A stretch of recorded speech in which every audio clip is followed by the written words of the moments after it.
কুরআন শরীফে একবার নয়, দুইবার নয়, তিনবার নয়, ৮২ বার বলা হয়েছে তোমরা নামাজ কায়েম করো। রাসূল সাল্লাল্লাহু আলাইহি ওয়াসাল্লাম বলেছেন, যে ব্যক্তি নামাজের দাওয়াত অন্যের কাছে পৌঁছায় দিবে, আমি নবী তাকে জান্নাতে পৌঁছায় দেওয়ার ব্যবস্থা করে দিব। আলহামদুলিল্লাহ। ভিডিওটি শেয়ার করে নামাজের দাওয়াত অন্যের কাছে পৌঁছায় দিন। কুরআন শরীফে একবার নয়, দুইবার নয়, তিনবার নয়, ৮২ বার বলা হয়েছে তোমরা নামাজ কায়েম করো। রাসূল সাল্লাল্লাহু আলাইহি ওয়াসাল্লাম বলেছেন, যে ব্যক্তি নামাজের দাওয়াত অন্যের কাছে পৌঁছায় দিবে, আমি নবী তাকে জান্নাতে পৌঁছায় দেওয়ার ব্যবস্থা করে দিব। আলহামদুলিল্লাহ। ভিডিওটি শেয়ার করে নামাজের দাওয়াত অন্যের কাছে পৌঁছায় দিন। কোরআন শরীফে একবার নয়, দুইবার নয়, তিনবার নয়, ৮২ বার বলা হয়েছে তোমরা নামাজ কায়েম করো। রাসূল সাল্লাল্লাহু আলাইহি ওয়াসাল্লাম বলেছেন, যে ব্যক্তি নামাজের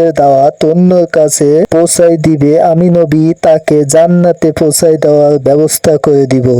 আলহামদুলিল্লাহ। ভিডিওটি শেয়ার করে নামাজের দাওয়াত অন্যের কাছে পৌঁছায় দিন।